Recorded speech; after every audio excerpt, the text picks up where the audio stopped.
Bonjour et bienvenue au Point de Grammaire.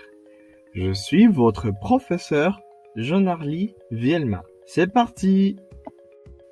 Eh bien, nous allons parler de l'hypothèse. Qu'est-ce que c'est l'hypothèse? C'est une supposition ou une possibilité, probable ou peu probable. Et voici pour exprimer une hypothèse réelle. Si je visite Paris, j'irai au musée du Louvre. Si j'étudie tous les jours, je ferai des progrès. C'est-à-dire que j'utilise si plus phrase au présent plus phrase au futur. Et maintenant l'hypothèse potentielle. Si je gagnais au loto, je ferais le tour du monde. Si j'étais riche, j'aurais une maison au bord de mer.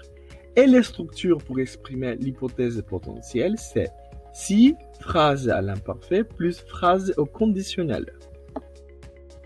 Et voici l'hypothèse réelle. Si j'étais un animal, je serais un lion. Si j'étais un objet, je serais une horloge.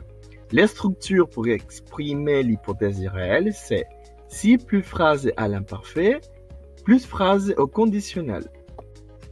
Et voilà, nous sommes arrivés à la deuxième partie de notre cours. La restriction, c'est quoi? D'un côté, c'est l'action de limiter et d'un autre côté, on exprime l'importance de quelque chose. Alors, ne que exprime la restriction. Je ne parle que français. C'est la même chose si je dis je parle seulement français. Je ne lis qu'en anglais, je lis seulement en anglais. C'est-à-dire que ne que et seulement, ce sont des synonymes.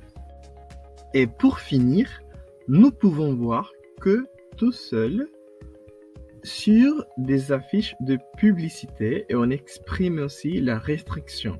Par exemple, que 10 $. Ça veut dire seulement 10 $.